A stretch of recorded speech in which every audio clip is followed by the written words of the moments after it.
We are back here now on the GSMC Chip Shot Football Podcast to jump straight into our second segment.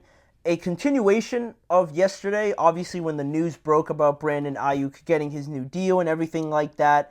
We're going to talk some more about it, but just looking a little bit further than just the plain facts of the contract. I will remind you guys of what he got, though.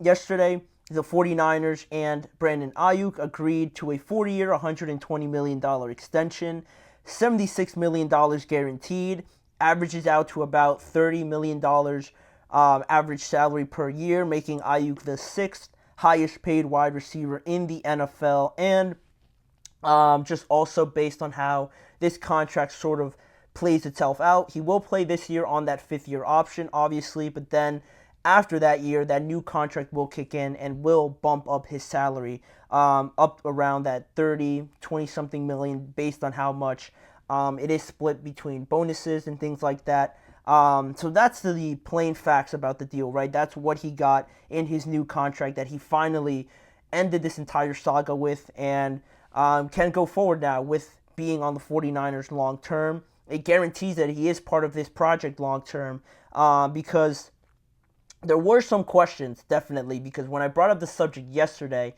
I was not planning on announcing that Brandon Aiyuk was going to stay. I was actually going to allude to the fact that I don't think it's going to get any better for the 49ers. I felt like it was going to take a turn for the worse based on the fact that Aiyuk did not show up to practice on Wednesday when both Shanahan and John Lynch thought that he would. But I was wrong. Brandon Aiyuk signs, and now talking about this and looking at the factors and all the reports that came out were pretty interesting on some of the rumors that were out there, because some reports suggest that it was really, again, down between the 49ers extending with them or being traded to Pittsburgh, but a straight-up trade just with the Steelers was very difficult because the Steelers were reluctant to include a high-caliber receiver back, or one that the 49ers wanted back. You would assume like George Pickens, Pat Freiermuth, or something like that. The Steelers, I think rightly so, were unwilling to part ways with those guys, so that was going to be hard to happen, and that's why we were just stuck in the mud for so many days. But then what was even crazier is that the Athletic's Diana Russini reported that there was a potential three-team trade that was close to happening between the 49ers, the Broncos, and the Steelers at one point that would have got Brandon Aiyuk over to the Steelers. It included the Denver Broncos, like I said. It would have sent Cortland Sutton to the 49ers, and the Denver Broncos would have gotten a couple of picks, including a third-round pick from the San Francisco 49ers. But obviously, Denver said no to that. I probably would have too, because you're giving up your best receiver for about a third-round pick.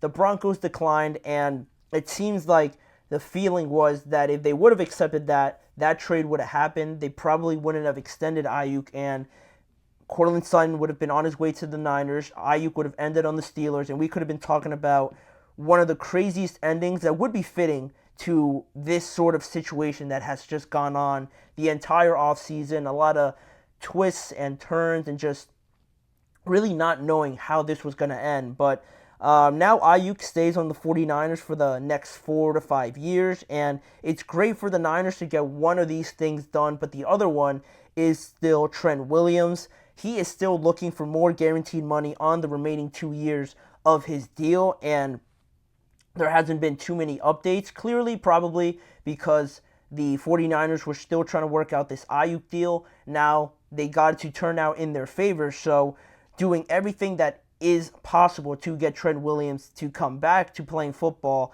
I think has to be one of the most important things that any team, I guess, has to deal with now heading into the regular season. And Trent Williams, his age says one thing, but he is definitely not playing like a 36-year-old tackle. He is still considered one of the best tackles, if not the best tackle, but also one of the best players overall on this Niners team. And everybody says it. Anybody that gets a chance to comment on Trent Williams will say that it's night and day when he is in there and when he's not. So playing him, having him play week one is going to be absolutely pivotal. And how do they do some salary cap gymnastics here to get the guaranteed money over to Trent Williams, but also the big question looming over the 49ers now is not anything this year, but next year when Brock Purdy will become eligible to get a contract extension.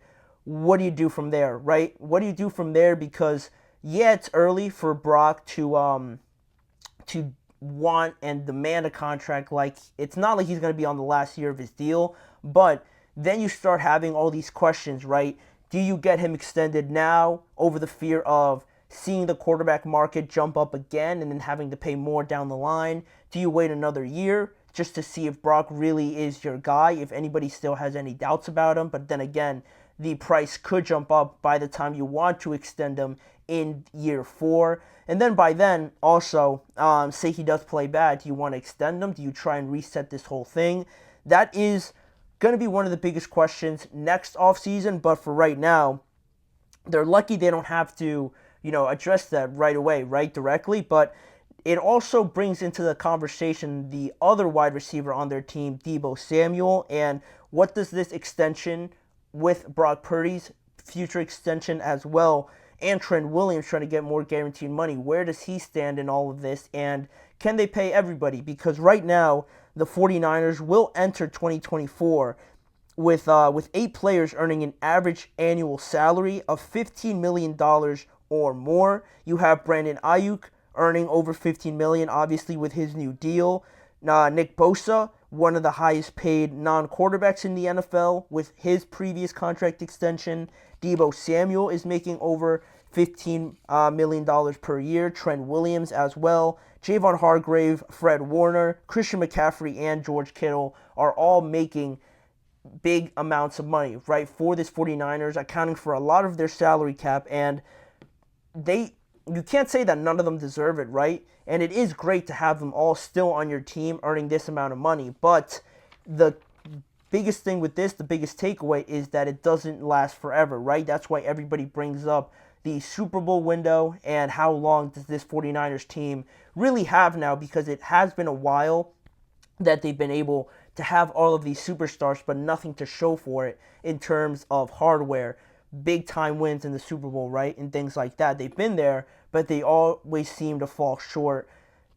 It's hard to bring that up as a negative when you're going up against Patrick Mahomes, but being in there a couple times, you need to win one now. And that's where I'm going with this, right? Because I brought up Deebo Samuel before, and it's an interesting situation too, because he's under contract for the next 2 years, but San Francisco has already seemingly been open to dealing him already this offseason. Around the draft, there were those trade rumors about maybe dealing Brandon Aiyuk, one of them, just to alleviate some of that salary cap potentially, because you know that Brock is going to cost you at least $50 million, if not at least $55 million if he plays well again this year. So you're going to have to give up a lot of money to Brock. And Deebo, you enter a situation now where you're not going to be open about being happy about maybe dealing Deebo Samuel, but with how much you're going to have to give to Brock Purdy, you look at 2025 as one of their best opportunities to deal Deebo Samuel if they feel like that's the best option, because if they trade Deebo Samuel after this year in 2025, they'll be able to save $9 million in cap space to at least help out a little bit with that contract that they're going to have to take up with Brock Purdy. And with that being the case, then there's so much pressure just added onto this year for the 49ers, because it could honestly be the last year when all of these stars are on the same team. It could be their last time all playing an entire season, trying to make another Super Bowl run, all of them as 49ers players, right? I just mentioned all the 8 names that are making a ton of money. And now, with Brock still having to be added to that list, someone's going to have to go. Obviously, you can't pay that many players that high of salary each time. So it feels like Deebo is the most likely one, just because you're not really going to touch Christian McCaffrey. Same thing with George Kittle. You look at Trent Williams, you're not going to move on from him as well. Then I mentioned Fred Warner. Again, he quarterbacks, captains that defense. It's hard to move on from him. Nick Bosa, earning so much money.